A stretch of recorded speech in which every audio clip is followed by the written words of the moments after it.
Golden Rule, The Tonio Story.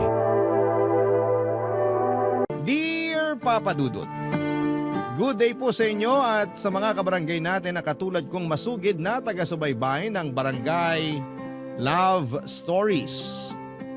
Alam nyo ba na yung programa ninyo, ang sinasahog namin sa pananghalian kasi hindi talaga kompleto ang araw namin kung hindi kami nakikinig sa Barangay LS. Kaya nga nagkatuksuhan ng mga kasamahan ko sa TODA na kapwa ko tricycle driver na ipadala ko raw sa inyo ang istorya ng buhay ko. Dahil gusto nilang mapakinggan ito. Sa totoo lang ay ayoko sana kasi nahihiya ako pero naisip ko na wala namang sa ating perpekto. At sa kasalukuyan ay nagbabagong buhay naman ako. Pero bago tayo dumako sa parte na yon ng kwento ko ay tawagin nyo na lamang po ako sa pangalang Tonyo. 31 years old at taga Tondo, Manila. Isa akong tricycle driver at minana ko pa sa lolo ko ang trabahong ito kasi hindi naman ako nakapagtapos ng pag-aaral. Ako ang huminto at nagsabi sa mga magulang ko na gusto ko na lamang magtrabaho. Hindi kasi ako magaling sa klase namin kaya hanggang second year high school lamang ang kinaya ko. Inisip ko na lamang na hindi para sa akin ang pag-aaral. At masaya naman ako sa desisyon kong yon. Lalo na nung mas napansin ako sa barangay namin dahil sa gandang lalaki ko. Hindi naman sa pagbubuhat ng sariling bangko pero gwapo talaga ako, Papa Dudut. Artistahin din daw ako at malakas ang appeal. Kaya maraming umaaligid-aligid sa akin na babae at binabae. Patuloy sila sa pagligid sa akin kahit alam nilang nagsasama na kami ni Nene sa bahay. Kasama ang aming anak ng mga panahong yon, Papa Dudut.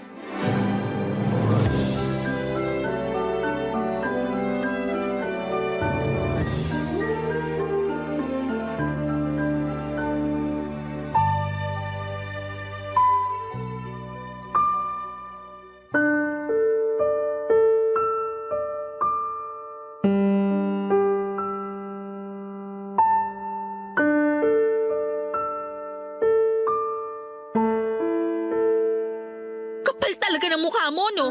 Akala mo siguro hindi ko malalaman yung mga kalokohan mo? Pinagsasabi mo. Aga-aga. Imbis na kape at pandesal ipaalmusal mo sa akin, sermon agad. Paanong hindi kasi sermonan ay nakakainis ka? Hinaan mo nga yung boses mo. Tulog pa yung anak natin tsaka si tatay. Mamaya magising yun na bad trip dahil sa ingay mo. Ikaw naman kasi yung may kasalanan. Ano ba kasing kasalanan yun, Neneng? Nalaman ko lang naman dun sa binilhan ko ng almusal na palagi mo raw hinahatid sa bahay nila yung sexy na babae dyan sa kabilang kanto. Ano yon? Ikaw na ba ang personal driver niya? Nagkataon lang yun, no? Sa ako yung natsyempohan niyang tricycle sa terminal. Alangan namang di ko siya isakay. Hindi ka ba nakikinig? Ang sabi palagi, ibig sabihin hindi lang isang beses o nagkataon. Ang style daw ng haliparot na yon, kapag di pa raw ikaw yung papasada, tatambay pa siya dun sa terminal para makipaglandian sa'yo. Nakikipagkwentuhan lang yung tao. Walang landian na nangyari. O di totoo yung chismis tungkol sa paghihintay niya sa'yo sa terminal para ikaw yung maghatid sa kanya? Pero wala pa rin kaming ginagawang masama. Hinahatid ko lang siya. Masyado ka lang OA. At ako bang OA ngayon? Ipapaalala ko lang sa'yo na pamilyado ka na. Hindi ka na binata. Kaya tigilan mo yung kalandian mo. Mahiya ka sa anak natin. Ano namang kinalaman ng anak natin dito? Ang bata-bata pa niya. Ikaw talaga? Lahat na lang dinadamay mo sa ka-OA-han mo. Tinatanong mo pa talaga? Paano pag nakakapag-isip na yan?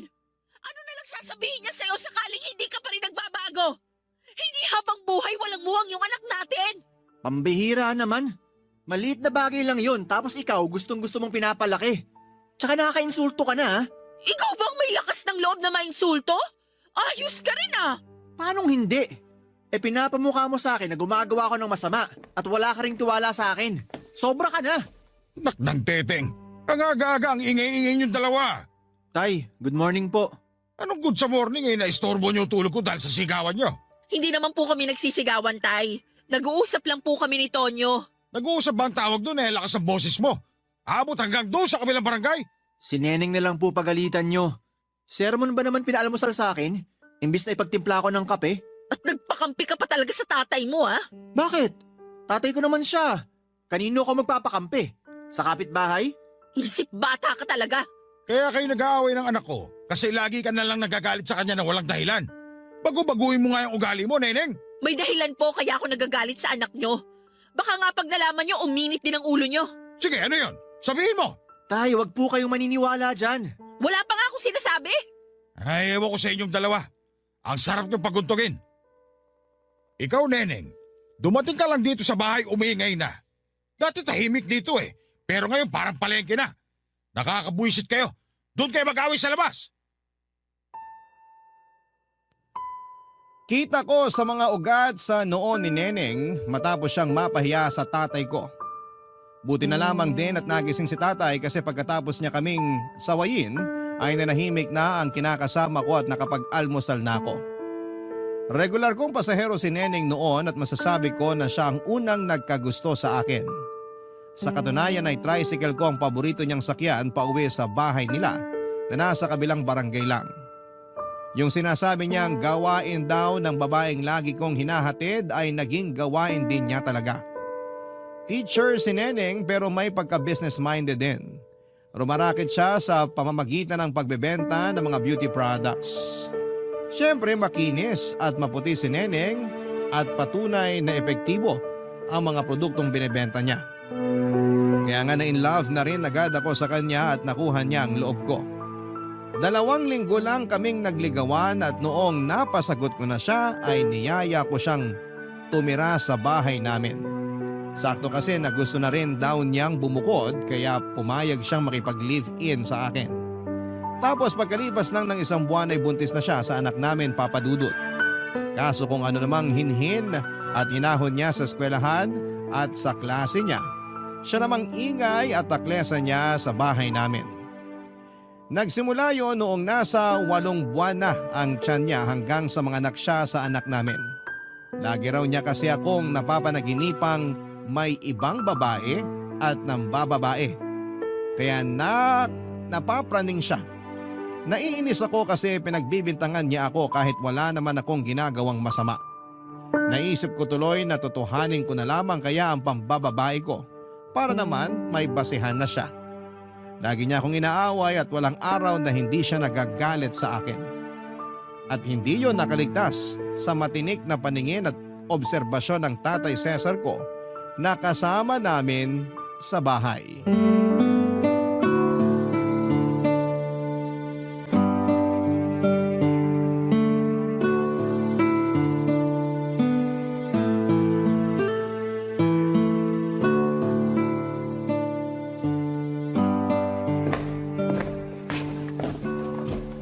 Nak, wala yata si Neneng. Nasa kanila po eh. Kahatid ko nga lang. May sakit kasi kapatid niya kaya pinuntahan niya. Kasama anak niyo? Opo, para raw makabisita naman sa kanila yung anak namin. Eh buti na yun para kahit papano, tumahimik naman tong bahay natin. Ang ingay kasi nung kinakasama mo, ang lakas ng boses pag nagsasalita, kaya nakakaaburido. Pasensya na po kayo, Tay. Kung pati kayo naiistorbo na sa away namin ni Neneng. Sinasaway ko naman po siya na hinaan boses niya. Kasi pwede naman niya akong kausapin ng mahinahon, kaya lang, ewan ko ba sa kanya? Ginagamit pagiging teacher niya sa akin. Ano naman kinalaman nun sa inyong dalawa? Sa klase niya lang siya dapat masunod. Pero pagdating sa pamamahay natin, ikaw dapat ang batas. Yun nga yung gusto kong ipamukha sa kanya. Kaso lagi niyang sinasabi mas malaki kinikita niya kaysa sa akin, na hamak na tricycle driver lang. Kasalanan mo rin naman kasi. Kung nag-aral ka, edi sana sa opisina ka nagtatrabaho at hindi ka namamasada. Mahal ko naman po trabaho ko, tsaka ayoko nga sa opisina. Di ako bagay dun, no? Kontento na ako sa pamamasada. Mas marami akong magagandang chicks na naihahatid. Kaya laging mainit ulo sa ni Neneng. Napakababaero mo. Wala naman po akong babae, Tay. Imagination lang yun ni Neneng. Tsaka masisisi niyo ba ako? Eh, gwapo tong anak niyo. Sa bagay, kanino pa ba kayo magmamana ng kuya mo? Eh di sa akin lang din. Hirap talaga pag nasalahin natin yung pagiging magandang lalaki.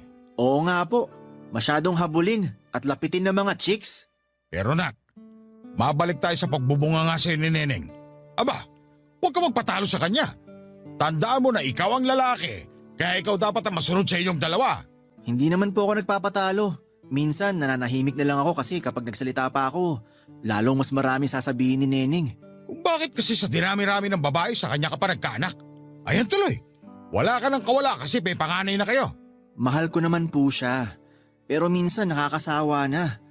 Kaya di ko mapigilan sarili ko na tumingin sa ibang babae. Kasi iniisip ko na baka sila mas maayos kasama, hindi taklesa, inaasikaso mga asawa nila, mabait at maalaga. Basta. Alam mo naman na yung golden rule natin dyan, di ba? Opo, Tay. Okay lang tumingin sa iba, basta wag aanakan. Tandang-tanda ko po yan. Ang talino mo talaga pagdating sa bagay na yan. Siyempre, Tay. Kanino pa ba ako magmamana? Di sa inyo. Naku, patunayan mo na sa akin ka nga nagmana. Kasi ako, hindi talaga ako nagpapatalo sa babae. Kaya huwag ka rin magpapatalo dyan kay Neneng. Ipamukha mo sa kanya na ikaw pa rin ang padre de pamilya. Ano ba't naging lalaki ka kung lalamya-lamya ka? Opo, Tay. Salamat po sa pagpapalakas ng loob ko. Siyempre, anak kita eh. Ayoko nakikita kang malungkot at ayoko rin inaapi ka ng kahit sino. Lalong-lalo na nung nanay nung anak mo.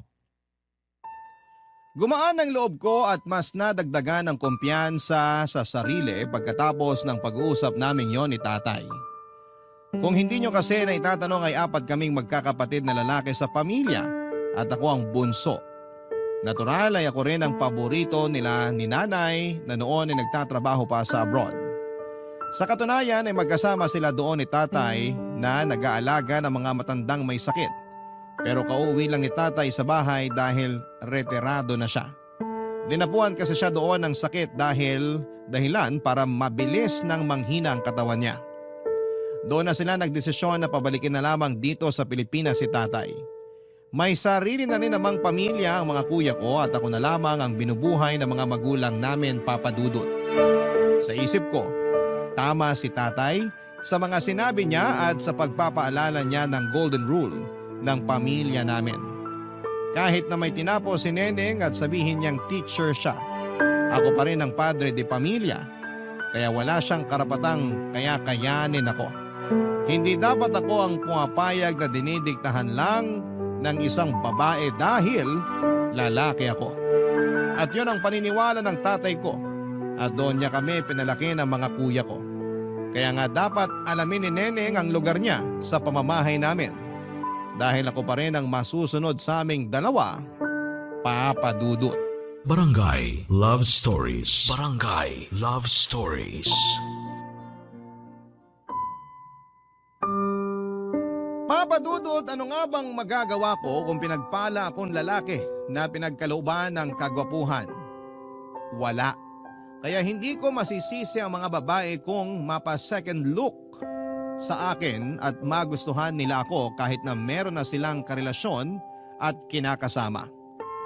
Yung iba nga sa kanila may 4 ng anak pero gusto pang humirit ng date sa akin kahit na alam nilang may kinakasama na ako. Minsan kapag naiisip kong nai-inlove ako kay Neneng at niyayaya ko siyang magsama na kami sa isang bubong para bumuo ng pamilya ay hindi ko mapigilang manghinayang sa buhay ko nung wala pa sila ng anak namin. Nakakamiss din palang maging isang binata, Papa Dudut. Sa kabila ng lahat ay alam kong mahal ko si Neneng. Kasi kapag hindi naman siya sinusumpong ng topak niya ay malambing siya sa akin. Inaasikaso niya ako, ipinagluluto, pinaglalaba kahit na pagod siya sa trabaho at may ginagawa pang lesson plan. Bukod doon ay siya ang nanay ng anak ko kaya kahit na hindi ko mapigilan ang atraksyon ko sa ibang babae at madali akong madala sa mga panglalandi nila ay si Neneng pa rin ang inuuwian at tinatabihan ko sa kama. Kaya nga minsan ay nakakaumay kapag tinatalakan niya ako. At sinisermo na para bang wala na akong ginawang matino sa buhay ko, Papa Dudut.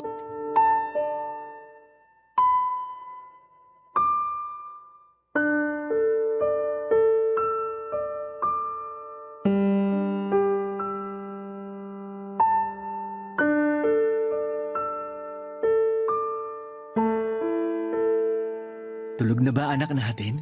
Oo, kakatulog lang kanina. Kaya huwag ka maingay dyan, baka magising. Ikaw magpapatulog ulit pag nagising siya. Ano ba yan? Akala ko pa naman makakaskor na ako. Score mo mukha mo, manahimik ka nga dyan. Neneng naman, sige na. Kahit kiss lang. Ayoko, wala ako sa mood. Pagod ako, Tonyo. Lagi ka na lang pagod, di mo na ako pinagbibigyan. Nakakatampo ka na ha? Ikaw pa may ganang magtampo? Kilala kita. Yang kiss mo lang na yan, isang malaking pain yan. Pag ikaw ang kausap, walang kiss lang ang magaganap. Ayaw mo nun? Sundan na natin anak natin. Ayoko! Buwang ka ba? Ang hirap na nga ng buhay, mag-iisang anak ka pa? Nasa puson talaga yung utak mo no? Saka ang lakas ng loob mo na sundan pa ng isa yung anak mo? Hindi mo pa nga ako pinapakasalan? Ano namang kinalaman nun? Siyempre, gusto ko ring matawag na misis, no? Saka ayaw mo ba nun? Magiging legal na yung pagsasama natin kasi mababasbasan na ng Diyos. Ano namang kaibahan nun sa pagsasama natin ngayon? Kahit walang basbas ng Diyos, para na rin tayong mag-asawa. May anak na nga tayo eh. Di mo kasi naiintindihan. Babae ako. At may pangarap din akong maikasal. Pero di ba magastos yun? Pwede naman nating pag-ipunan. Kaso baka matagalan pa rin kasi nga baka magmahal na rin yung mga bilihin. Hindi pa rin sapat yung maiipon natin pag nagkataon. Kung ganun, pwede naman kahit na civil wedding lang tapos close friends at relatives lang natin ang invited. Ayos na yun. Gagastos pa rin tayo sa reception kasi imposible namang hindi invited yung mga relatives natin. Kaya nga pipiliin lang natin yung iimbitahin. Hindi ka ba nakikinig? Pwede ba naman yun? Paano kung may magtampo sa kanila? Bakit ka ba ganyan mag-isip? Nangyari kasi yan dun sa kasamaan ko sa Toda. Nagpakasal. Ganyan din, civil wedding. Tapos konti lang inibitahan sa reception. Tapos kinabukasan, chinismis na sila ng mga kamag-anak nila na di nila inimbitahan. Sabi maramot daw sila, gahaman, makasarili, at kung ano-ano pa. Kaya ayun, nag-iiyak yung napangasawa niya kasi nakonsume. Sobra naman yung mga kamag-anak na nagkalat ng chismis. Akala mo hindi pamilya? Sana pinabarangay nila kasi paninirang puri yon. Ayaw na rin nila lumaki yung gulo. Nawala rin naman kinatagalan. Pero may lamat na yung relasyon nila sa mga kamag-anak na yon. Feeling ko matagal nang may lamat yung relasyon nila. Paano mo naman nasabi? Kaya nga hindi sila inimbita. Ikaw ba naman yung may ganyang klase ka ng kamag-anak, iimbitahin mo pa sa kasal mo? Ako kasi hindi na. At kung sakaling ipagkalat niyang madamot ako o makasarili, ipapabarangay ko talaga sila para may kalagyan ng mga yan. Sinasabi mo lang yan kasi hindi pa sa'yo nangyayari. Bakit parang sinasabi mo na mangyayari nga sa akin yan? Hindi ah. Ayan ka na naman. Advance ka na naman mag-isip eh. Gusto ko lang namang makasal na tayong dalawa. Ayaw mo ba yun? Ha? Ano? Ano? Huwag kang sumigaw. Sige ka. Magigising anak natin. Ikaw kasi, nakakainis ka. O ano na? Naghihintay ako ng sagot mo. Basta. Basta-basta kapag nalalaman dyan.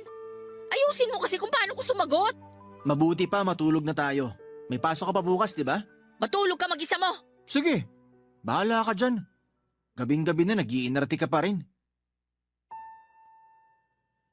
Sa totoo lang, Papa Dudut, ay ayoko pang magpakasal. Wala pa yun sa plano ko kasi ayoko pang matali kay Neneng. Mahal ko siya, oo, pero alanganin ako sa gusto niyang mangyari dahil pagkasal na kami ay mas magkakaroon na siya ng karapatan sa akin at mas mahahawakan na niya ako sa liig. Ako pa naman yung tao na ayaw na kinokontrol kasi nawawalan ako ng gana kahit na mahal ko pa siya. Saka ang gastos kayang magpakasal. Wala pa nga kaming ipon ni Neneng, Papa Dudut. Kulang na kulang yung sinasahod ko sa pamamasada tapos may mga binabayaran pang loan si Neneng na ginagamit niya noon na pampagamot sa nanay niyang nagka-cancer. Pero sa kasamaang palad ay binawian din ng buhay. Kaya naman nalubog talaga siya sa utang. Idagdag pa na siya pa rin ang bumubuhay sa pamilya niya at nagpapaaral sa dalawa niyang kapatid na nasa college. Kaya nga lalo kaming nagigipit. Tapos gusto niya pang magpakasal? Kahit na sabihin mong civil wedding lang yon ay gagastos pa rin sa reception. Gusto pa naman niya na invited lahat ng kamag-anak niyang sigurado kung wala namang ambag sa gastos tapos magti-take out pa ng pagkain. May pagkabida-bida kasi yan. Kunwari lang na gustong pili ang i-invite pero sa huli lahat naman ay kasama. Saka ayaw rin ng parents ko sa ideya ng kasal lalo na si tatay. Yung mga kuya ko ay hindi naman kasal sa mga kinakasama nila kaya bakit ako magpapakasal kay Neneng? Yon ang nasa isip ko na mga panahon na yon. At habang mas lalong pinipilit ni Neneng na magpakasal na kami, unti-unti naman akong nawawala ng amor sa kanya at mas pinagtutuunan ko na lamang ng pansin ang pambababae, Papa Dudut.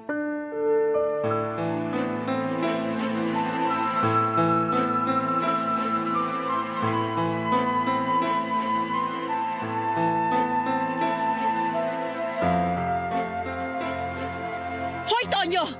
Akala mo siguro habang buhay mo may tatago sa akin yung relasyon yun ng babae mo, no? Para sabihin ko sa'yo, bobo ka magtago! Alam ko na lahat! Ha? Sino nagsabi sa'yo? Eh di sino pa ba? Di yung mga chismosa sa paligid na nakakakita tuwing hinahatid sundo mo yung babae mo? Ay, kahit kailan talaga pahamak sila. At sila pa talaga yung sinisisi mo? Eh ikaw tong gumagawa ng kalokohan? Kapal na mukha mo? Habang nagtatrabaho ako, wala kang inatupag kundi lumande. Para sa kaalaman mo, nagtatrabaho lang din ako. Masyado ka lang malisyosa, kaya lahat na lang ng bagay binibigyan mo ng kulay. Huwag mo akong paratangan ng kung ano-ano. Sa ating dalawa, ikaw ang may ginagawang kahayupan. Hindi ka na nahiya. At anong dapat kong ikahiya? Sige nga. Tinatanong mo pa talaga? Marami. Alam mong may kinakasama ka na at may anak na tayong dalawa. Tapos dikit ka pa rin ang dikit dun sa babaeng yon. Kahit na sabihin mong siya tong lumalapit sa'yo, sana ikaw na mismo yung kusang umiiwas. Kaso gusto mo rin na nilalandi ka niya, kaya hinahayaan mo siya. Wala nga kaming ginagawang masama, Neneng. Magkaibigan lang kami ni Krisha. Magkaibigan? Bobo ba ang tingin mo sa akin, Tonyo? Hindi yan ang kwento na narinig ko tungkol sa'yo. Hirap sa'yo, mas nagpapaniwala ka pa sa mga sabi-sabi kaysa sa akin na kinakasama mo. Wala ka talagang tiwala sa akin eh. Noon meron, pero ngayon wala na. Ubus na. Eh di wala na rin palang kwenta na magsama tayo kasi wala ka na rin namang tiwala sa akin. Ano sabi mo? Ulitin mo nga yung sinabi mo? Ewan ko sa'yo. Di ka lang praneng. May pagkabingi ka rin. Aray ko, Kapal Neneng. naman ang mukha mo, Tigilan mo sabihan yan. ako Huwag ng mo ganyan. hampasin. Lintik ka. Paano hindi ka hahampasin? Eh sumusobra ka na. Hindi mo na ako nirespetong buwisit ka. Hoy, Neneng! Bakit mo sinaktan ang anak ko? Tay, inaaway nga ako oh. Nakuha mo pa talaga magtago sa likod ni tatay, ha? Siyempre, sasaktan mo na naman ako. Ang kapal na mukha mo. Ikaw ang makapal! Lakas ng loob mong pagbuhatan ng kamay tong anak ko sa loob pa mismo ng pamamahay ko? Tay, yung anak nyo kasi, huling-huli na ng bababae, ayaw pa rin umamin. Wala nga akong aaminin. Kita nyo na? Eh alam na halos ng buong barangay natin na hindi lang niya basta pasahero yon. Saka alam naman niyang nilalandi siya noon pero hindi pa rin siya umiiwas. Totoo ba yun, Tonya? Tay naman. Sumagot ka! Totoo ba yun? Opo, pero wala kaming relasyon ni Krisha. Oh, ayun naman pala eh. Wala daw silang relasyon. Ano ba pinuputok ng butsi mo dyan, Neneng? Seryoso po ba kayo, Tay? Tinatanong niyo pa talaga kung ano? Magalit ka kapag nanakan ni Tonyo yung babaeng yon. Pero kung wala namang nabubuo, wag mong sasaktan tong anak ko. Akala mo ba hindi ko na-obserban yung pagbubunga mo sa kanya? Hindi lang ako umiimik pero namumuro ka na. Baka nakakalimutan mo, sino dapat ang masusunod sa inyo sa pamamahay na to? Si Tonyo dapat ang nasusunod at hindi ikaw. Tay naman! Mas kinakampihan niyo pa po ba si Tonyo kaysa sa akin? Ako po ang kinakasama niya. May anak kami. Kinakasama pa lang pero hindi pa asawa. Kaya wala kang karapatang diktahan ng anak ko. Di na ako magtataka kung bakit ayaw niyang magpakasal sa'yo. Walang tigil kasi sa pagputak yung bunganga mo.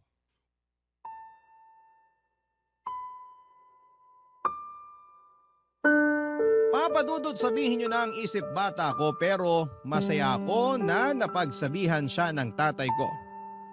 Sumusobra na kasi si Neneng sa pangiinsulto niya sa akin at aaminin kong inapakan niya ng gusto ang pagkalalaki ko. Biruin nyo ha, naturingan pa naman siyang teacher, nirerespeto ng mga estudyante niya sa eskwelahan tapos siya mismo ay hindi marunong rumespeto sa kinakasama niya. Kaya buti na lang talaga to the rescue si tatay kaya nakatikim tuloy ng masasakit na salita si Neneng sa kanya, Papa Dudut. Sa kabila ng lahat ay nakonsensya pa rin ako noong nakita ko ang malungkot na reaksyon sa mukha ni Neneng. Gusto ko sana siyang suyuin pero pinigilan ko ang sarili ko dahil indikasyon lamang yon ng pagiging mahina ko. Bukod doon, baka isipin ni Neneng na kinakampihan ko siya at ipilit na naman niya ang pagpapakasal namin. Basta sigurado ako sa desisyon kong ayoko pang matali sa kanya. At masaya naman ako dahil suportado yon ng mga parents ko ng mga panahong yon. Papa Dudut. Barangay Love Stories. Barangay Love Stories. Napansin kong nanlamig sa akin si Neneng pagkatapos ng away naming yon, kung saan ay nakasagutan niya si tatay. Pero imbes na mag-alala, hinayaan ko lamang siya sa pag-iinarte niya. Alam kong maarte ang mga babae pero lilipas din naman yon at magkakabati rin kami. Hindi nga ako nagkamali dahil pagkaraan ng ilang araw, parang normal na ulit ang turingan naming dalawa ng kinakasama ko. Pero syempre hindi pa rin nawala yung pagiging taklesa at selosa niya, Papa Dudut. Doon ako na-depress at napaisip sa mga desisyon ko sa buhay. Pinagsisihan ko kung bakit nagkagusto ko kay Neneng nang ma-realize ko na hindi pa pala ako readyng bumuo ng pamilya kasama siya. Mahal ko sila ng anak ko pero ayoko pang magpatali sa kanya. Kaya nga naisip ko na ano kayang pwedeng mangyari sakaling may nakilala kong iba. Dumating ako sa puntong yun din dahil wala lang. Hindi dahil wala lang. Meron akong dahilan. Bagay na napag-uusapan namin ng tatay ko nung minsang kinumpronta niya ako.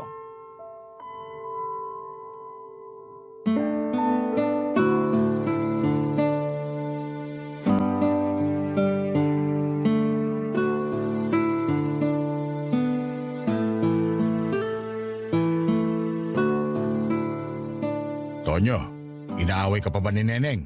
Paminsan-minsan po. Pero di na palagi kasi baka raw makasagutan na naman niya kayo. Natakot yata sa inyo.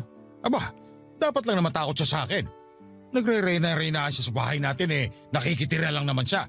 Hayaan niyo na po si Neneng, tay. Pinagsabihan ko na naman siya. Kaya di na yun uulit. Pinipilit ka pa rin ba niya magpakasal? Opo, binabanggit pa rin niya. O anong sagot mo?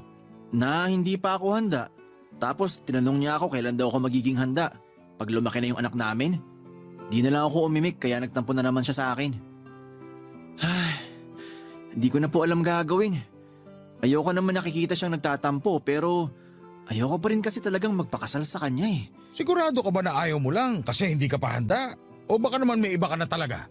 Baka naman kayo talaga nung babaeng tinutukoy niya. Tay naman eh. Wala talaga akong may tatago sa inyo. Siyempre, tatay mo ako. Kaya sabihin mo na.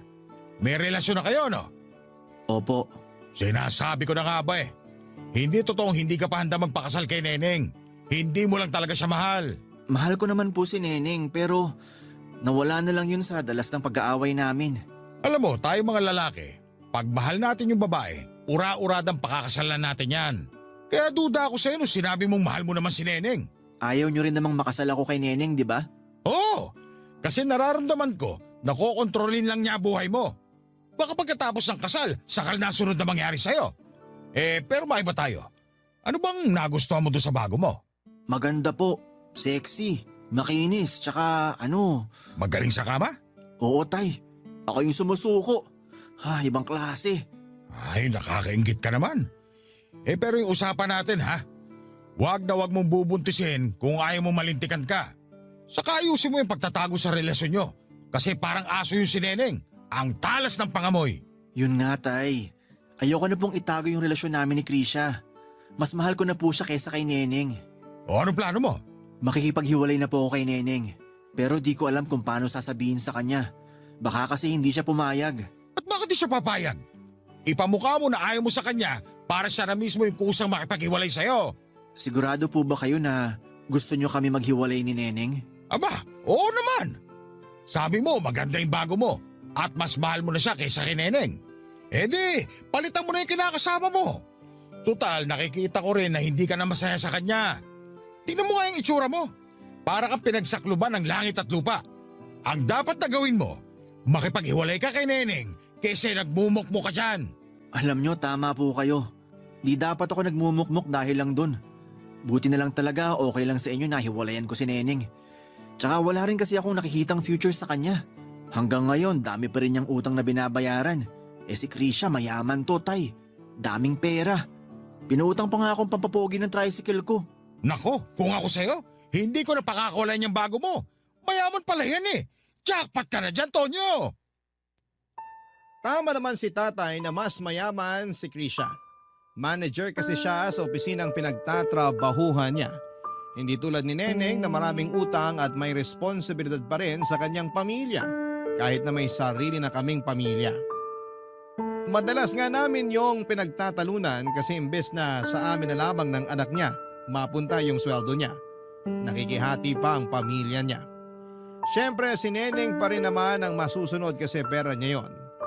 Pinaghirapan niya yon at pinagtrabahuhan niya kaya hindi lamang ako masyadong nagsasalita. Pero deep inside ay naiinis ako kasi pag may pera ako dapat ay pera din niya. Pero kapag pera niya, kanya lang. Napaka-unfair, Papa Dudut. Doon ko nga naisip na hindi na talaga maayos ang relasyon namin ni Neneng. Hindi ko na rin siya nakikita sa future ko kasi meron na akong ibang babaeng nagugustuhan. At suportado yon ni tatay dahil naobserbahan niya na hindi na ako masaya sa piling ni Neneng. Alam kong maraming magagalit sa akin pero masama bang kumawala sa taong hindi mo na mahal? Alam kong hindi ko na mahal si Neneng kasi naubos na lamang yung pagmamahal na yon. At natuon na lamang sa ibang babae, Papa Dudut. Kaya nga gusto ko nang makipaghiwalay sa kanya pero alam kong hindi siya papayag. Tapos doon ako nakaisip ng paraan para siguradong si Neneng na mismo ang makipaghiwalay sa akin, Papa Dudut.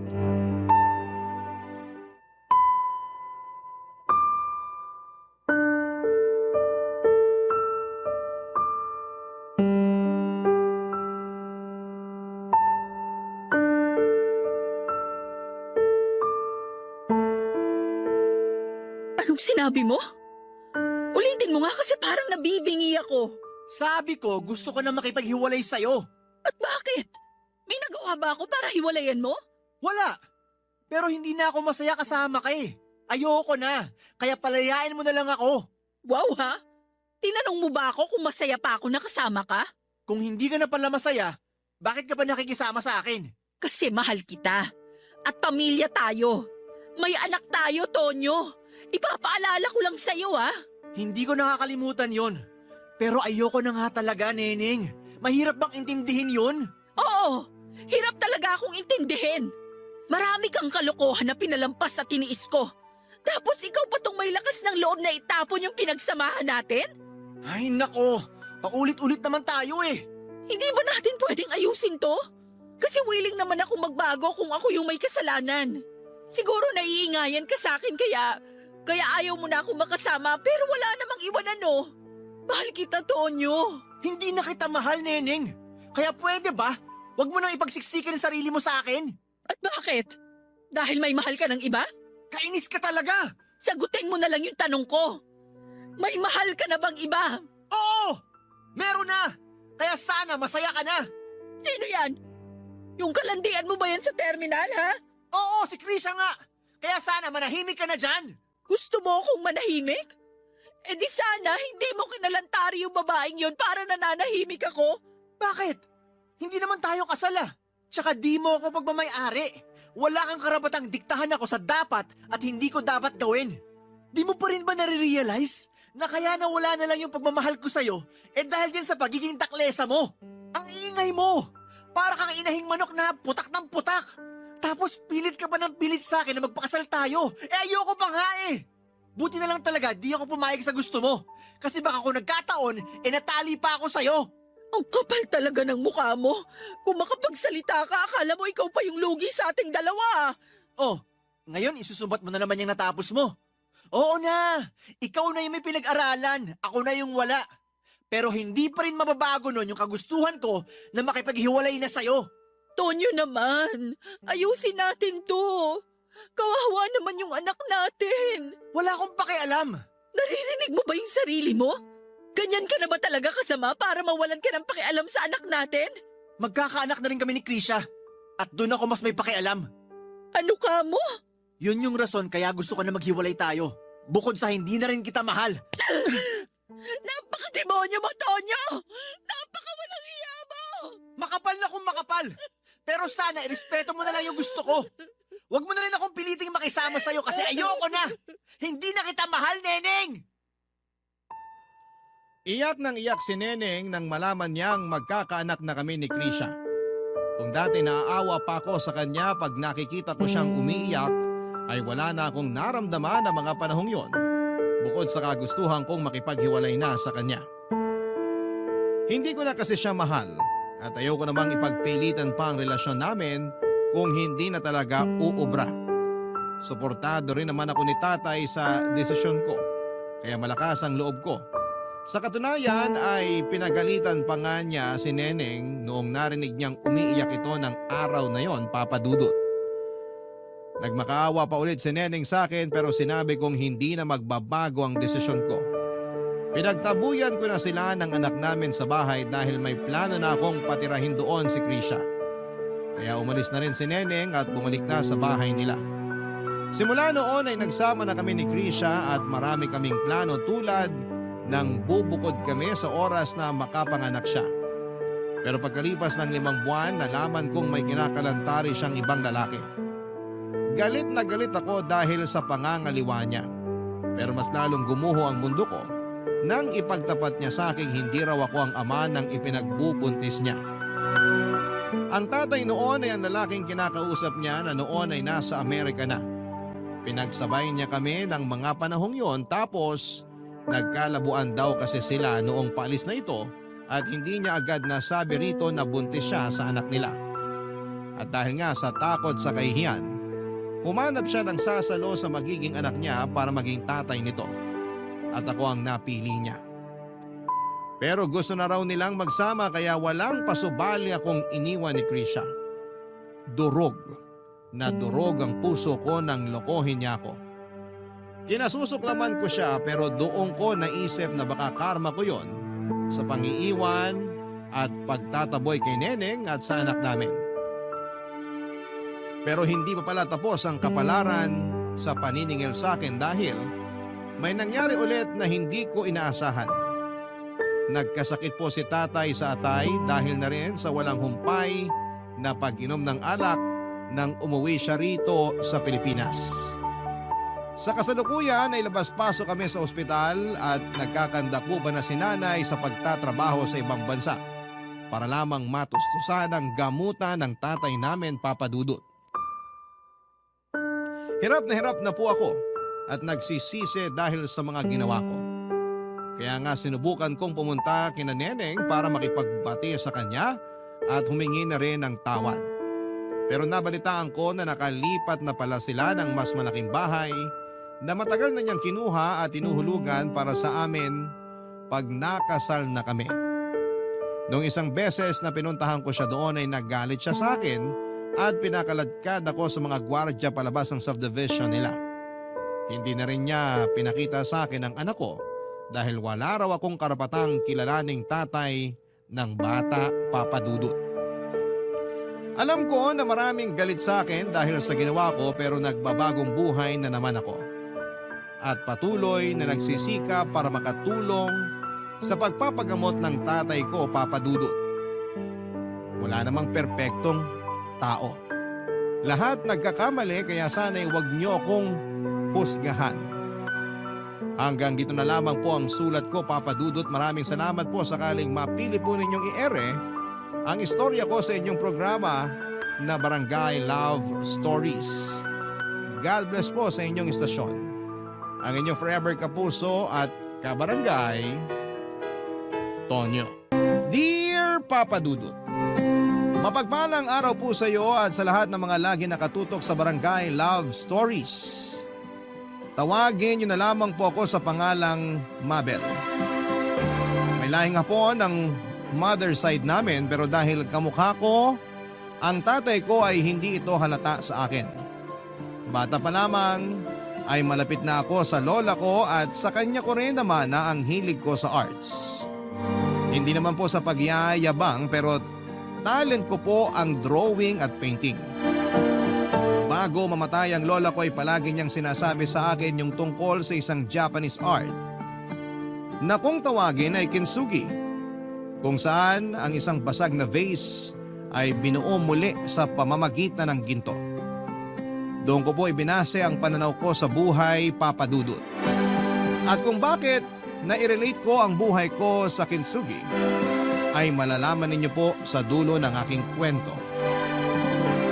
Galing ako sa mahirap na pamilya, Papa Dudut. Jeepney driver ang tatay ko at si nanay naman ay nanilbihan bilang kasambahay. Pero noong palagi na siyang nagkakasakit ay huminto na siya sa pagtatrabaho. Sa kasamaang palad ay namatay ang tatay ko nang inatake siya sa puso habang pauwi sa amin. Ang mahirap pa doon ay nangyari yon ilang araw lang mula nang makapanganak ako sa kambal ko. At dahil ako ang panganay sa aming magkakapatid ay ako rin ang inasahang sasalo sa naiwang responsibilidad ni tatay. Nakapagtapos naman po ako ng nursing pero sa halip na mag-apply sa mga ospital sa Pilipinas ay mas pinili kong mag-abroad na lamang kahit na caregiver ang maging trabaho ko.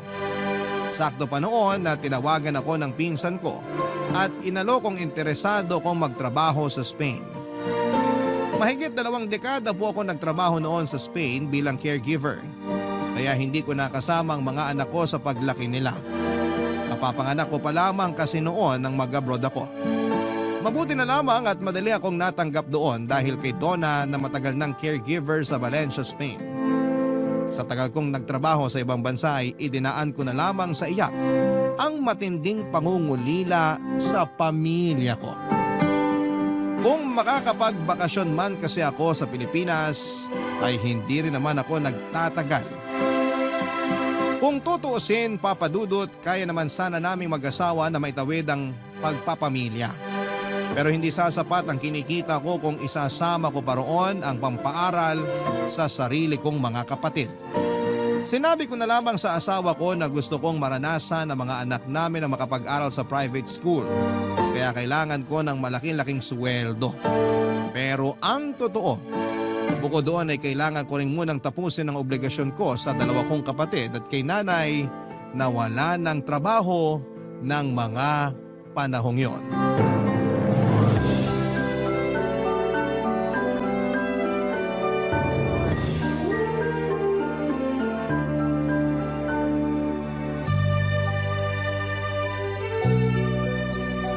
Gina, kumusta? Nakuha mo na ba yung perang ipinadala ko sa'yo? Oo ate, nakuha ko na. Salamat ah. Bukas na bukas yan magbabayad ako para makakuha ng exam permit. Sigurado ka bang makakapag-exam ka? Oo naman ate, pambayad lang naman yung kulang. Nasaan yung resibo ng binayaran mo nung prelims at midterms nyo? I-send mo sa akin, gusto ko makita. Si ate naman oh, wala ka bang tiwala sa akin? Mahirap ba yung hinihingi ko sa'yo? Pipicturan mo lang tapos isi-send sa akin. Kayang-kaya mo nang gawin yun ngayon. Ano kasi ate, wala ako sa bahay ngayon. Bakit? Nasaan ka ba? Nandito sa kaibigan ko, mag-group review kami. Sa kaibigan mo o sa boyfriend mo? Magsabi ka ng totoo. Ha?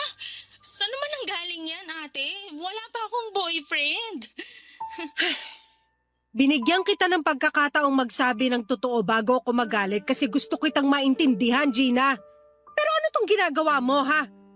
Ate, Ano? Hindi ka na makapagsalita? Kasi hindi ka lang basta may boyfriend. Ha? Akala mo hindi ko malalaman na 4 na buwan ka ng buntis? At nalaman ko lang yun kung kailan napadala na kita ng pera.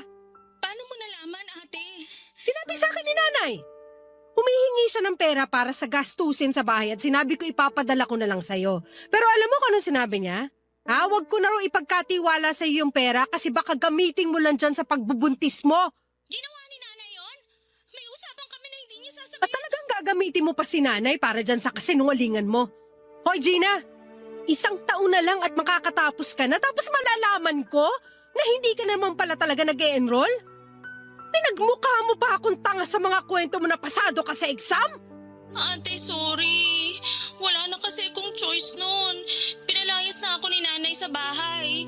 Tapos hindi rin ako pwede sa bahay ng boyfriend ko kaya nangungupahan ako ngayon. Hindi ko na problemang nalagay ka sa ganyang sitwasyon. Ginusto mo yan!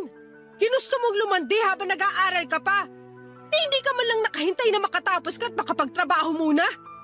Paano mo ngayon bubuhayin yung bata pag nakapanganak ka na, ha? Yung boyfriend mo, nasan siya? Gusto ko siya makausap! Wala siya rito, ate. Nasa trabaho pa siya ngayon eh. Ano trabaho ng boyfriend mo? Konduktor ng bus, ate. Nagkakasya ba yung sinusweldo niya para sa inyo? Yun na nga, ate. May pinapaaral din kasi siyang kapatid kaya hindi siya masyadong nakakapag-abot sa akin. Eh di sana hindi ka muna niya binuntis. At ikaw naman, isa ka pang hindi nag-iisip ng maayos. Hindi naman ako nagkulang sa pagpapadala sa iyo Lahat ng kailangan mo sa school ibinibigay ko kasi gusto ko makapagtapos ka. Yun yung pangarap ni tatay para sa iyo. Huwag ka nang magalit, ate, please. Kung gusto mo, ipapalaglag ko na lang to para wala na. Boba! Ang bobo-bobo mo, Gina! Ang sabaw mong kausap! Mas lalo mo lang palalakihin yung problema! Hindi ko na alam ang gagawin ko, ate. Nang dahil dito sa batang dinadala ko, parang ayaw na sa akin ang lahat. Hindi ginusto ng batang yan na mabuo siya. Responsibilidad niyo siya, kaya matuto kayong panindigan yan. Aminado naman ako, Papa Dudut, na medyo na-spoil ko ang mga kapatid ko, lalo na si Gina. Dahil kilala ko siya na masipag mag-aral, lahat ng kailangan niya ay ibinibigay ko. Kahit na minsan ay malaki-laking halaga ang hinihingi niya. Pero kung spoiled sila sa akin ay mas lalo naman ang mga anak namin ni Larry. Ang mahirap lang doon ay naging malayo ang loob nila sa akin. Hindi ko naman sila masisisi dahil wala ako sa kanilang tabi habang lumalaki sila. Sina nanay naman kahit mga bagay na hindi dapat hinihingi ay sa akin na rin nila inaasa. Pakiramdam ko tuloy noon ay para na lamang akong ATM sa kanila. Ni hindi man lang nila ako naisip na kumustahin. Mabuti na lamang at napunta ako sa mabigat at galanting amo noong time na yon. Isang matandang babae na negosyante ang una kong inalagaan. At nang pumanaw ito ay 2 pa ang naalagaan ko bago ako napunta sa pag-aalaga ng isang matandang lalaki. Naputulan ito ng magkabilang binti sa isang aksidente sa mismong araw kung kailan pumanaw ang asawa nito kaya hindi na ito nakakalakad noong mga panahong yon. Papadudot kahit tinaasan ang sweldo ko parang kulang pa rin yun tuwing nagpapadala ako sa Pilipinas. Kumuha kasi ng mamahaling sasakyan ng asawa kong si Larry, pinagtalunan nga namin yon nung una dahil hindi naman namin yon kailangan. Pero iginiit niya na magagamit niya ang sasakyan sa paghahatid ng mga bata kaya hinayaan ko na lamang siya. Wala na rin naman akong magagawa noon dahil siyang naghahawak ng perang kinikita ko. Noong mag-college na ang mga anak namin ay pumayag ako na pumasok sila sa isang pribadong university sa Batangas. Dahil sinabi ng asawa ko na kakayanin naman daw naming tustusan yon. Nakaisip kasi siyang mag-buy and sell ng mga motor. Bukod pa doon ay nag-invest sa isang networking si Larry. Malaki naman ang kinikita niya noong una pero kalaunan ay naipasarado rin yung kumpanya matapos madiskubre na iligal ito. Ang masama doon ay lahat ng ipon namin ay ginamit na ni Larry sa investment sa pagbabaka sakaling matriple ang babalik sa amin, Papa Dudut.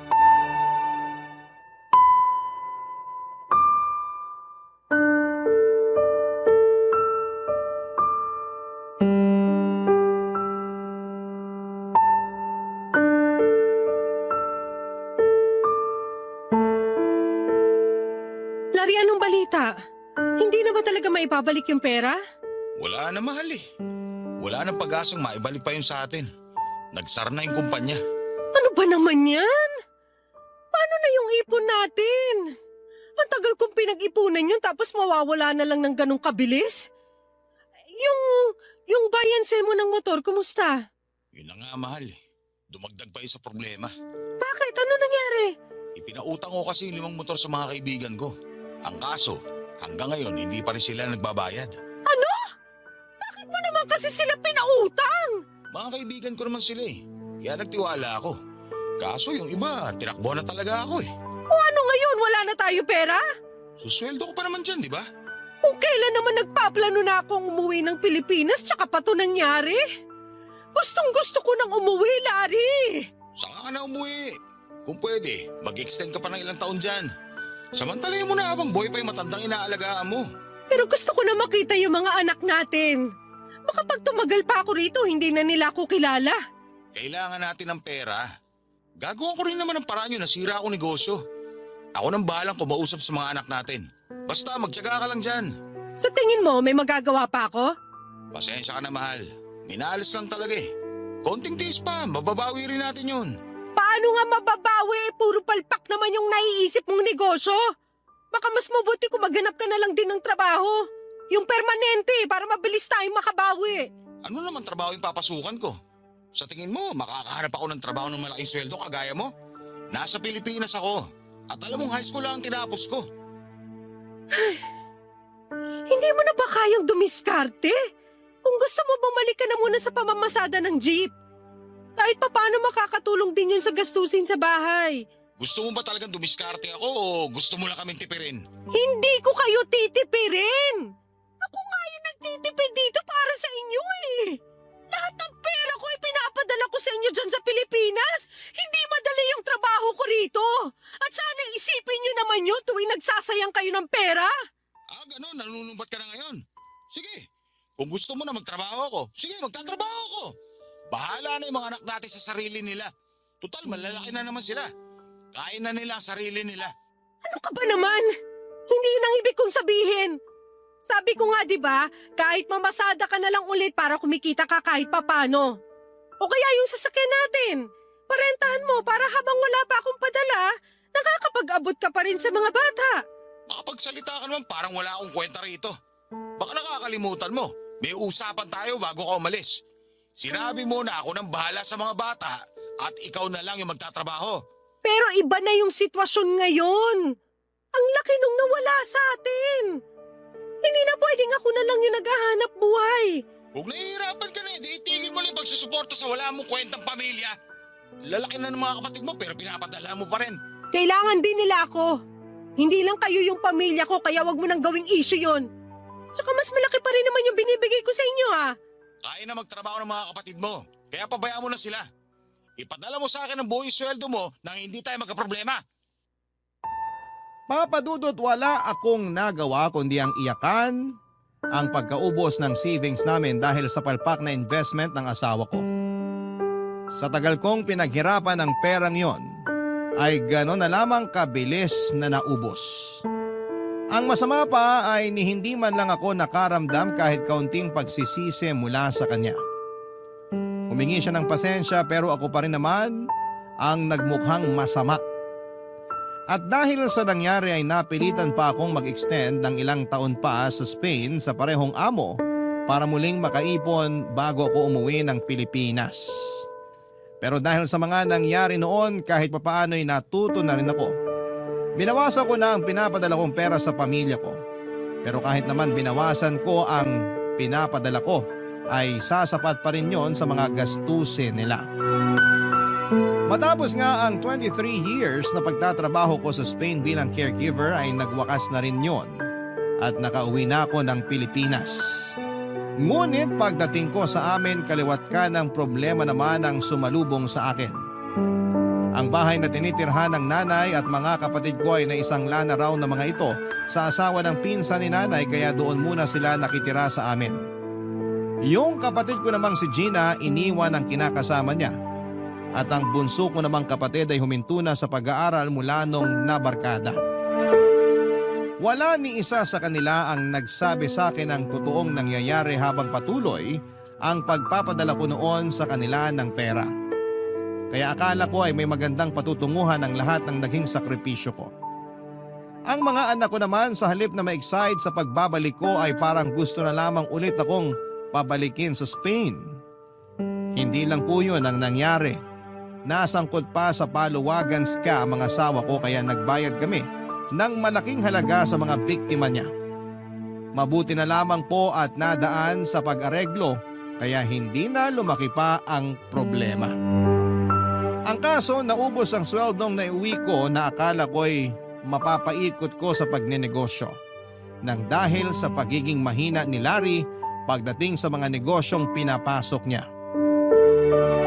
Papa Dudut, nakakapanghina ang pangyayaring yon at hindi ko na rin alam noon kung papaano pa ulit magsisimula, Papa Dudut. Barangay Love Stories. Barangay Love Stories. Papa Dudut, parang nagsisisi ako noon na umuwi agad ako sa Pilipinas. Sa dami ng problemang pinasan ko sa pag-uwi ko ay hindi ko man lang naramdaman ang mga pinaghirapan ko. At kahit na anong gawin kong panunuyo sa mga anak ko ay sadyang malayo na ang loob nila sa akin. Kung sagot-sagutin nila ako ay parang hindi nila ako ina. Masakit yon dahil para sa kanila rin naman ang ginawa kong pag-alis noon pero baliwala pa rin sa kanila kahit na anong paliwanag ang gawin ko. May natira pa naman akong pera at galing yon sa personal savings ko. Gagamitin ko sana yon sa pagpapatayo ng sarili kong karinderya kahit maliit lang muna.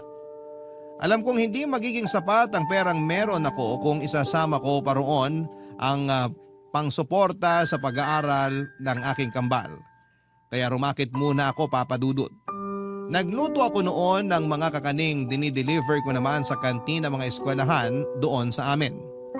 Minsan nagdadala rin ako sa munisipyo. Tumanggap din ako ng mga paluto para sa kung ano-anong okasyon. Sa mahigit 1 taong ko nang ginagawa yon ay mas dumami pa ang customers kong nagpapaluto sa akin. Kaya naman naisipan kong simulan ang pangarap kong karinderya. Bukod sa ipon ko, kalahati ng kapital noon ay inutang ko sa pinsan ko na best friend ko rin na si Donna. Pero kung kailang bala ko nang simula ng karinderyang ipapatayo ko sa food court sa palengke, ay saka naman may nangyari sa akin, Papa Dudut. Isinugod ako ni Donna sa ospital matapos atakihin sa puso bago pa man ako makauwi sa bahay namin. Na-confine ako ng ilang araw. Base sa mga test na ginawa ay nagkaroon ako ng heart enlargement dahil sa matinding pagod, stress at pagpapabaya sa kalusugan ko. Hindi naman kalakihan ang binayaran sa ospital dahil nailapit yon ng pinsan ko sa Kapitolyo. Kaunti na lamang ang binayaran namin pero sa check-up at maintenance naman ako nahirapan.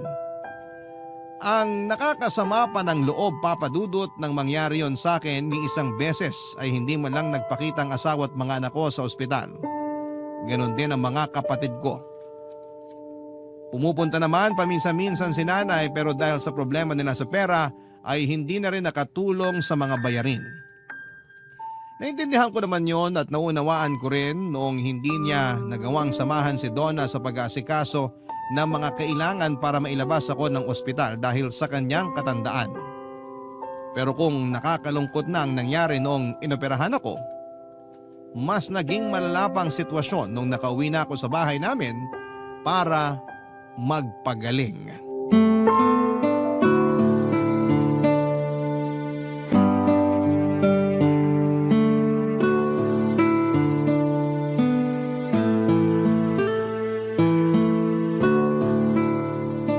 Mahal, may pagkain na ba yung mga bata? Wala. Baka pwedeng ikaw na muna magluto para sa kanila. Hindi pwede. May lakad ako. Birthday ni kumpare bukas. Nakapangako na ako na pupunta ako sa kanila ngayon para tumulong sa pagkakatay ng baboy. Pero walang kakainin yung mga anak natin pag uwi nila. Bakit mo pa ba inaalala mga ngayon? Malalaki na sila. Kaya na nilang ipagluto yung mga sarili nila. Saka hindi na dito kumakain yung mga anak mo. Palagi silang kumakain sa labas kasama yung mga barkada. Ano? Kaya naman pala mabilis maubos yung allowance nila eh. Tapos hindi mo man lang nagawang pagsabihan para magtipid kahit kaunti. Hindi ko na problema yun. Ginusto nila yun kasi tamad yung mga anak mo. Ayaw nila magluto. Kahit pagsasayang nga, walang marunong sa kanila. Ikaw yung naiwan sa kanila kaya sana dinisiplina mo man lang. Sana tinuruan mo ng mga gawaing bahay. Tingnan mo ngayon, hindi maasahan. Mas marami pa yung oras nila sa barkada kaysa sa oras na nandito sila sa bahay. Masisisi mo ba sila kung lagi silang wala rito? Sino ba namang gagana umuwi kung bubungat kagad sa kanila? Yung nanay nilang pabigat. Grabe ka naman kung makapagsalita. Pasensya na ha. Hindi pa kasi ako pwede magkikikilos ngayon. Kalalabas ko lang ng ospital. Hindi ko ginustong may mangyari sa akin pero siningil na ako ng katawan ko sa sobrang pagod at stress sa pagbuhay ko sa inyong lahat. Kailan ka pa ba kasi gagaling? Wala na tayong pera. Ano ibig mo sabihin? Ang ibig kong sabihin, magpagaling ka na para makabalik ka na sa Spain. Magtrabaho ka ulit doon kahit ilang taon pa. Mas mabuti pa nga kung nandun ka eh. Ano? Hindi na ako babalik sa Spain. Dito na ako sa Pilipinas. Ayoko namang tumanda na lang ako sa pag-aalaga ng ibang tao. At ayos lang sa'yo na nakikita kami naghihirap? Naririnig mo ba yung mga sinasabi ng mga kapitbahay natin? Kala mo kung sino raw tayo noon tapos biglang bagsak na ngayon. Mas mahalaga pa ba sa'yo yung mga sinasabi nila? Tsaka pwede ka naman maghanap muna ng trabaho habang nagpapagaling ako. Sa kalagayan ko, hindi ko pa kaya magtrabaho. Mahirap nga humanap ng trabaho ngayon. Ang kulit mo naman. Hirap kasi sa'yo. Kala mo ganun lang kadali yun eh. Wala namang ibang tatanggap sa akin kundi sa construction. Bakit kaya hindi mo subukan mag-abroad? Doon ka magtrabaho. Sa Saudi o kaya sa Japan. Para maranasan mo naman yung hirap na pinagdaanan ko. Para maramdaman mo kung gaano kahirap kitain yung perang winawaldas nyo. Ngayon ka pa talaga manunumbat? Baka nakakalimutan mo, mahina ka pa. Kapag pinabayaan ka namin, mabubulok ka na lang dito sa bahay. Kaya nyo gawin sa akin yon? Bakit hindi? Wala ka ng pakinabang sa amin. Pwede ka na naming iwan kung gugustuhin namin ng mga anak mo. Napakasama mo talaga. Ganun lang ba yung silbi ko sa pamilyang to, ha? Tingin nyo sa akin, ATM na kapag wala ng laman, wala na ring silbi sa inyo? Asawa mo ako, Larry! At ina pa rin ako ng mga anak natin! Pwede ba, Mabel? Wala akong oras para dyan sa kadramahan mo. Kailangan ko nang umalis. Ikaw nang bahala magluto para sa sarili mo. Huwag mo nang intindihin yung mga anak mo. Kain na nila yung sarili nila. Iwanan mo na lang talaga ako ng ganito. Ano bang inaarte mo dyan? Pauwi na rin naman yung 4 na pabigat dito sa bahay. Magdahan-dahan ka sa pananalita mo, ha? Pamilya ko yung sinasabihan mo ng pabigat. Ano bang dapat kong itawag sa kanila? Yung nanay mo at 2 kapatid mo, bit-bit pa ng isang anak niya. Mga palamunin ko rito sa bahay. Ang kapal na mukha mo! Pera ko naman yung ginagastos ko sa kanila! Asawa mo ako, kaya pera ko na rin yon. Kung alam ko lang na ganito yung gagawin nyo sa akin, hindi na lang sana ako umalis sa Pilipinas. Para pare-pareho rin tayo naghirap at tumirik ang mga mata sa gutom. Papa Dudut, kahit magwala pa ako sa galit ay wala na ring silbi yun. Hindi ko na rin inintindi ang kalagayan ko. Kung bigla na lang ba akong magko-collapse dahil sa taas ng emosyon ko at sigaw ako ng sigaw. Tapos na ang mahigit 2 dekada kong pagtatrabaho sa Spain at wala na rin akong perang maibibigay sa kanila. Kung kaya ko lang sana kaagad na magkikilos at magtrabaho pagkalabas ng ospital ay ginawa ko na. Pero dahil kalalabas ko lang naman ay medyo nakakaramdam pa ako ng pagkahilo. Isa pa ay hindi rin ako pwedeng palaging nakayuko kaya kahit ibang mga gawaing bahay ay hindi ko pa rin magawa noon. Si nanay naman ay palaging wala sa bahay dahil nagtitinda siya ng gulay sa tabing kalsada. Si Gina nakahanap ng trabaho noong panahon na yon. Yung anak naman niya ay laging pumupunta sa ama nito at bihira nang umuwi sa amin. Yung bunso ko namang kapatid ay halos doon na. Tumira sa bahay ng mga kaibigan niya na pare-parehong mga tambay. Kung hindi dahil sa pinsang kong si Nona, ay hindi ko na alam kung paano ko pa makakayanan ang lahat, Papa Dudut. Siyang sumama sa akin tuwing may check-up ako. Nakapangutang na rin ako ng pera sa kanya dahil kinulang na yung natira kong pera sa savings ko. Sa maintenance ko pa lamang ay lagas na yon, Papa Dudut. Nagkatrabaho naman si Larry kalaunan. Natanggap daw siya bilang driver ng bus. Ang kaso tuwing umuuwi siya, halos hindi na niya ako pinapansin. Parang naging hangin na lamang ako sa paningin niya. Napakahirap ng sitwasyon ko noon dahil kahit ang dami kong kasama sa bahay, ni isa sa kanila ay walang may pakialam sa akin. Kahit pa mismo sarili kong ina, siguro nga ay pera lang ang silbi ko sa kanila. Papa Dudut, aaminin ko na umabot na ako sa puntong gusto ko nang wakasan ang buhay ko. Napagod na kasi ako at nawala na rin ang pag-asang makakaalis pa sa sitwasyong kinakasadlakan ko noon. Sinubukan kong maghanap ng dahilan para patuloy pa rin lumaban sa buhay pero lalo akong pinanghihinaan Dahil sa mga taong akala ko ay magiging karamay ko sa mga panahong wala pa akong magawa para tulungan ang sarili ko.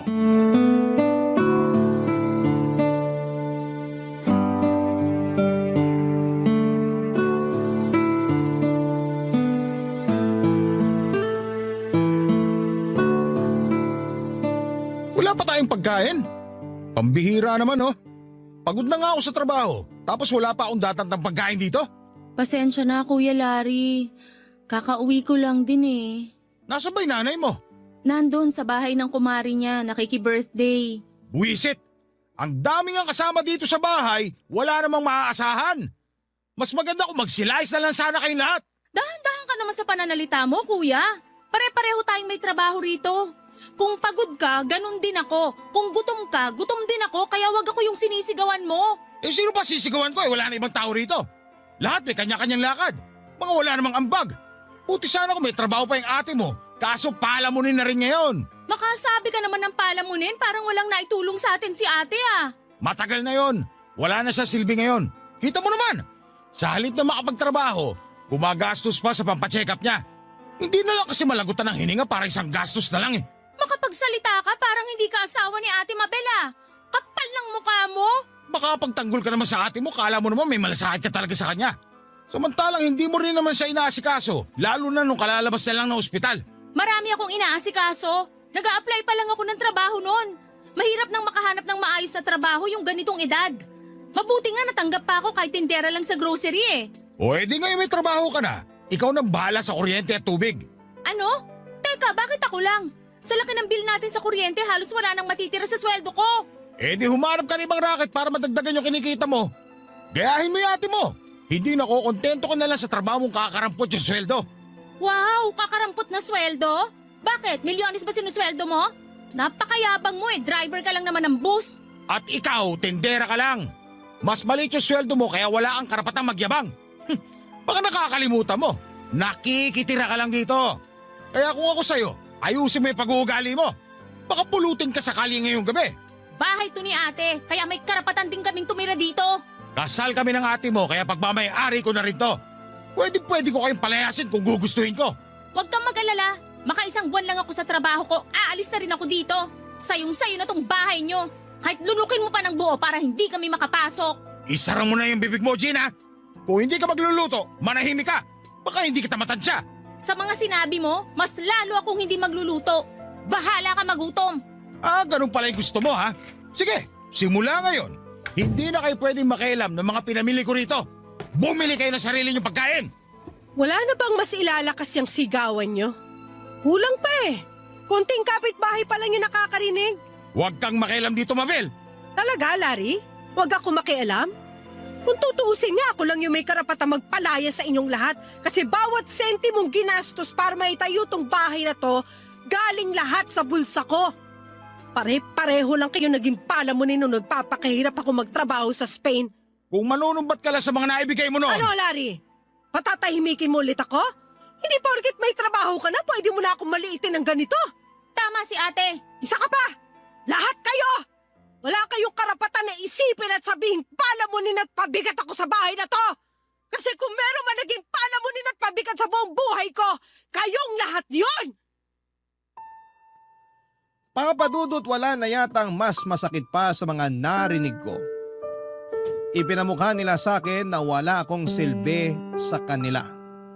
Sobrang sama ng loob ko noon, lalo na sa asawa kong akala ko'y siyang pinakaunang makakaunawa sa akin. Kung yung mga anak ko lang ay maunawaan ko pa sila dahil kahit minsan naman ay hindi ko sila naalagaan. Pero yung asawa ko at yung mga kapatid ko ay hindi ko akalain na kakayanin nilang pabayaan na lamang ako ng ganon. Si nanay naiintindihan ko rin dahil masyado na siyang matanda para mag-alaga pa sa akin. Hindi naman kalakihan ang bahay namin, kaya bawat away nila at pagtatalo tungkol sa mga gastusin ay napapakinggan ko. Ewan ko ba, pero parang sinasadya na talaga nilang marinig ko ang mga yon. Kung noon ay mahal na mahal nila ako, nung may sakit na ako ay parang bigla na lamang ako naging ibang tao para sa kanila. Sobra akong nanliit sa sarili ko. Sa bawat araw na naroon ako sa bahay at naririnig ko mismo kung gaano sila nahihirapan ay parang gusto ko na lamang sukuan ng lahat. Papa Dudut, akala ko ay wala nang magandang mangyayari sa buhay ko nang dahil sa pagkakaroon ko ng sakit. Pero nung nakarecover na ako ay tinulungan ako ni Donna na makabangong muli. Hindi siya nagdalawang isip na pautangin ulit ako ng pera kahit alam niyang wala pa akong kakayanang magbayad. Kumpara sa akin, mas malaki ang naipon niya sa pagtatrabaho sa Spain dahil mas nauna pa siyang naging caregiver doon. Gusto niyang ituloy ko pa rin ang plano kong magnegosyo. Inalok niya ako na maging industrial partner niya. Bali ako ang magbabantay sa bagong pwesto niya sa palengke. Pumayag naman ako para may pagkaabalahan muli. Pero kapag tuluyan na akong nakarecover, saka ulit ako tatanggap ng mga paluto para makapagsimula sa pag-iipon. Ngunit bago pa man yon mangyari ay nakatanggap ako ng magandang balita mula sa anak ng dati kong amo sa Spain, Papa Dudut. Barangay Love Stories. Barangay Love Stories. Papa Dudut, habang nagbabantay ako sa tindahan ng pinsang kong si Donna, ay nakatanggap ako ng message sa aking social media account mula sa anak ng dati kong amo sa Spain. Nakasaad doon na pumanaw na ang dati kong amo. Sinabi rin sa mensahe na may gusto silang ibigay sa akin na kaunting halaga. Bukang bibig daw kasi ako ng tatay nila bago ito pumanaw.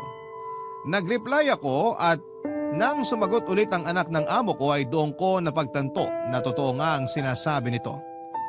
Halos hindi ako makapaniwala nang pumasok sa bank account ko ang perang ibinigay nito bilang pasasalamat sa pag-aalaga ko sa kanilang ama. 3 buwang sweldo rin ang katumbas noon kaya gano'n na lamang ako kasaya. Nagpasalamat ako sa anak ng dati kong amo at nagpahatid din ng pakikiramay sa pagkawala ng kanilang ama.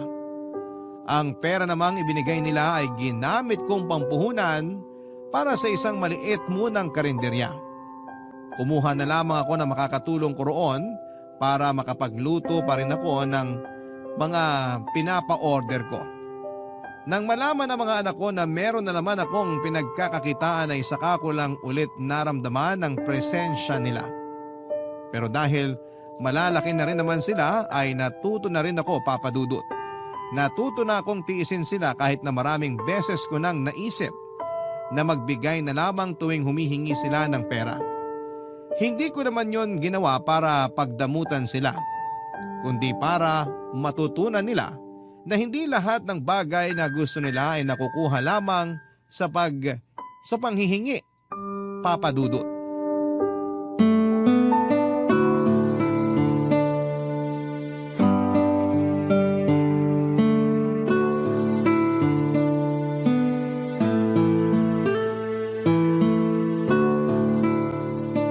Ibang klase rin yung mga anak mo, no? Nakaamoy lang ng pera, naaalala ka na ulit. Hayaan mo na sila. Hindi ko naman binigyan eh. Para matuto naman sila magsikap sa buhay. Teka, maiba nga ako. Bakit hindi mo pa palakihan tong karinderya mo? May sapat ka na namang pera. Ayaw kong ilabas lahat ngayon. Pwede naman ako magsimula muna sa simple lang. Di ba dito naman mas makikita yung diskarte ko?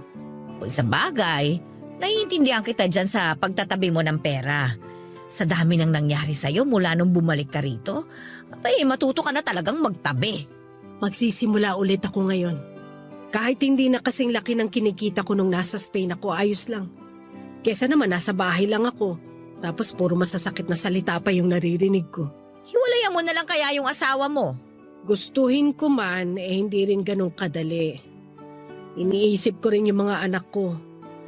Baka lalo lang sila magrebelde kapag nalaman nila na maghihiwalay na kami ng tatay nila. Ay, sabi ko na nga ba't yan ang isasagot mo eh. Kumusta nga palang pag-aaral ng mga yon? Makakapagtapos ba naman kaya? Ayun, konting tiis na lang. Napilitan ng lumipat sa public college dito sa atin. Wala eh. Hindi na sila kayang pag-aralin sa private. Sa baon pa lang nila at iba pang gastusin, kulang na sweldo ni Larry. Sa tuition pa kaya. Kung noon pa sana naisipan ni Larry na magtrabaho, May malaki na sana ang ipon ninyong mag-asawa. Wala kasi may iwan noon sa mga bata. Pwede namang iwanan sa nanay mo yung kambal mo nung teenager pa lang sila eh. Ilang taon pa sanang nakapagtrabaho si Larry. Tsaka nagkaroon din sana siya ng pagkakataon na makapag-abroad. Sadyang mahina lang dumiskarte yung asawa mo eh. Pa-business-business pa. Palpak naman. Ang dali na ngang ma-scam, na-inspire pa sa mga scammer. Nang scam pa ng iba dahil dun sa paluwagan na sinalihan niya. Ay naku, pambihira. Kung ako sa'yo, magpapalit na talaga ako ng asawa. Ay, sakit sa ulo yung si Larry eh. Wala na akong balak na mag-asawa ulit, Donna. Matanda na ako. Gusto ko na lang na mabigyan ng magandang buhay yung mga anak ko kahit na malalaki na sila. Kahit sa ganung paraan man lang makabawi ako sa kanila. Sus, kung tutuusin naman hindi mo kailangan bumawi sa kanila.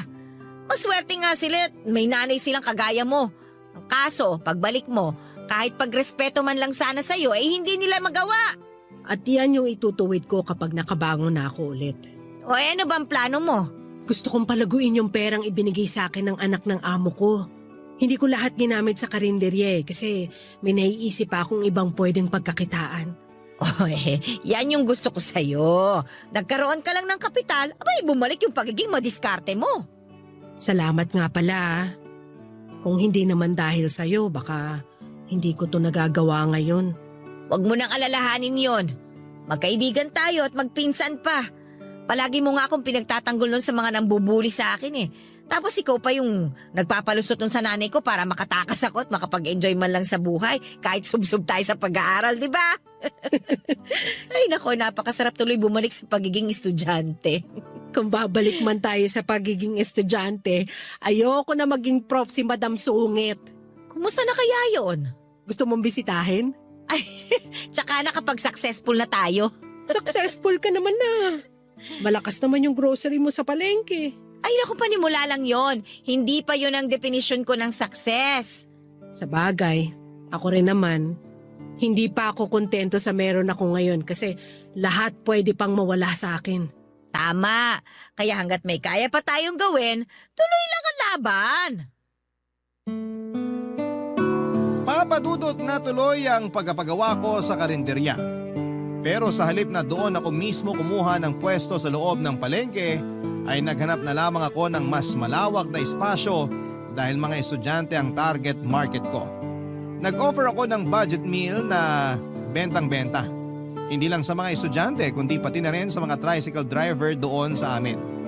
Hindi ako nagsisisi na pagkain ang ginawa kong panimulang negosyo dahil hindi ito nalalaos. Sa mahigit kalahating taon na lumipas at malakas pa rin ang karinderya ko. Bumili naman ako ng van para parentahan. Nagtuloy-tuloy ang mga magagandang pangyayari sa buhay ko nang walang tulong na nagmumula sa pamilya ko. Sa mga panahong yun ay hindi na kami nagsasama ng asawa ko.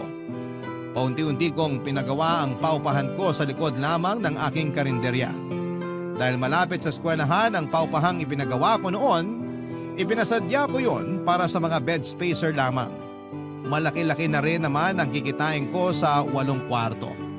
Habang ginagawa pa ang paupahan at tuluyan na akong nakabangon. Saka naman muling nagparamdam ang mga kapatid ko. Pinigilan daw sila ni nanay na lumapit sa akin dahil sa kahihiyan. Pero naglakas loob silang humingi ng tulong sa akin noong gipit na sila. Nagkataon pa na lagi nang nagkakasakit ang nanay ko. Ayoko naman noon na dumating ang araw na pagsisihan ko kaya tinulungan ko pa rin sila, Papa Dudut. Pero hindi na yung kagaya ng dati na sobra-sobra pa sa kailangan nila. Nagbigay ako ng kaunting puhunan para matuto rin silang magnegosyo. Kumita man yon o hindi ay labas na ako doon. Dahil sinabi kong yun na ang huling beses na mag-aabot ako sa kanila ng pera. Ipinadoktor ko naman si nanay at doon ko nalaman na meron na pala siyang stage 2 lung cancer. Ilang buwan lang mula nung subukan ko siyang ipagamot ay pumanaw na ang nanay ko.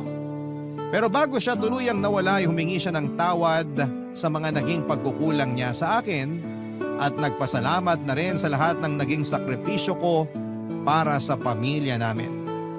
Nakakalungkot at masakit mawala ng mahal sa buhay pero ganun talaga ang realidad. dito sa mundo.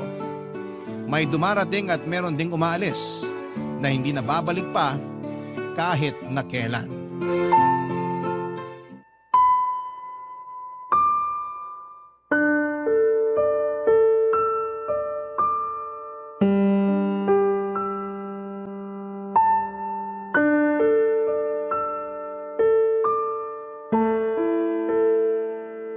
Anong ginagawa mo rito, Larry? Mahal. Huwag mo na akong tawaging mahal. Nung pinabayaan niyo ako, binura ko na sa isip ko yung salitang mahal. Alam mo kung bakit? Kasi hindi pagmamahal yung ipinakita mo sa akin nung lugmok na lugmok ako.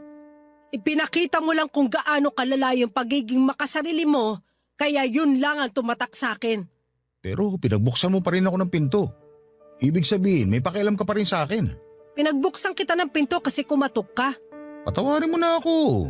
Matagal na yun. Bigyan mo lang ako kahit isa pang pagkakataon. Babawi ako sa'yo. Mas mabilis ka makakabawi kung hindi na tayo magkasama. Anong ibig mong sabihin? Gusto ko na makipaghiwalay sa'yo ng tuluyan. Gusto kong gawing legal ang paghihiwalay nating dalawa. Hindi yung ganito na magkahiwalay lang tayo ng inuuwian. Mahal, hindi pwede. Paano yung mga bata? Hindi na sila mga bata. Tapos na silang mag-aral at kaya na nilang magtrabaho. Kaya siguro naman, kaya na rin nilang unawain na hindi ko na masisikmurang tawaging asawa ng isang walang kwentang lalaki. Nakakahiya. Huwag mo naman gawin sa akin to. May trabaho naman ako. Hindi na ako magiging pabigat sa'yo. E di ngayon inamin mo rin na pabigat ka. Tama lang naman na magtrabaho ka kasi kailangan mong buhayin ang sarili mo nang mag-isa. Ate, O Gina, anong ginagawa mo rito? ate pwede ba tayong mag-usap? Pwede naman. Sakto. Mag-usap tayong tatlo kasama tong si Larry. Ano bang ginagawa mo rito, Gina? Ang galing mo rin tsumempo eh. Nakita mo nag-uusap kami ni Mabel tapos ngayon ka pa sasabay. Ikaw nga dapat yung tinatanong ko kung bakit ka nandito eh. Hiwalay na kayo ni ate, di ba? Kung magtatalo kayo, umalis na kayo sa tapat ng pamamahay ko. Hahawaan niyo pa ako ng kamalasan yung dalawa. Pasensya ka na ate. Ano bang sadya mo rito? Ate, pasensya na kung ngayon ko lang to gagawin pero gusto ko lang sanang humingi ng tawad Pareho naman pala kayo ng sadya eh. Sana nagsabay na kayong pumunta rito kanina para isang biyahe na lang. Ang totoo ate, nandito rin ako kasi balak ko sanang humiram ng pera. Sinasabi ko na nga ba? Ate, last na to. Hindi lang talaga nagkasya yung puhunang binigay mo sa amin. Isa na lang talaga, ate. Wala na ako may bibigay sa'yo, Gina. Masyado ko nang matanda para umasa pa sa akin. Kayang-kaya mo nang diskartehan yan kung gugustuhin mo lang. Tama si Mabel. Kaya mabuti pa, sabay na tayong umalis. Bakit ba pinangungunahan mo ko? Umalis ka na kung gusto mo. Mag-uusap pa kami ng ate ko. May importanteng lakad pa ako kaya makakaalis na kayo. Pero ate... Umalis na tayo rito, Gina. Huwag mo nang galitin pa yung ate mo. Ate, sige na naman oh. Huwag naman masyadong matigas yung puso mo. Kapatid mo pa rin ako. Ayokong makapagbitaw ng masasakit na salita. Sapat na yung tinanggihan kita sa hinihingi mo, kaya mas maganda kung umuwi ka na lang. Marami pang pwedeng pagkakitaan. Matalino ka kaya alam kong kayang-kayo mo pang dumiskarte. Pero hindi tayo pareho, ate. Hindi naman lahat ng tao kayang magnegosyo. Pero kayang matuto, hindi ba? Kayang matutunan ng pagnenegosyo. Ganun ba kahirap na magbigay na lang? Hindi mo ba naman ikakahirap yung halagang hihingin ko? At hindi mo naman ikamamatay kung hindi kita mapagbibigyan.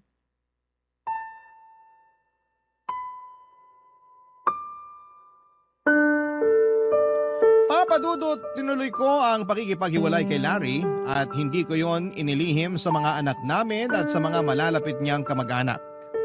Alam nila kung ano ang mga pinagdaanan ko noong makauwi ako ng Pilipinas at halos madurog na ako sa sakit na ginawa sa akin ng pamilya ko.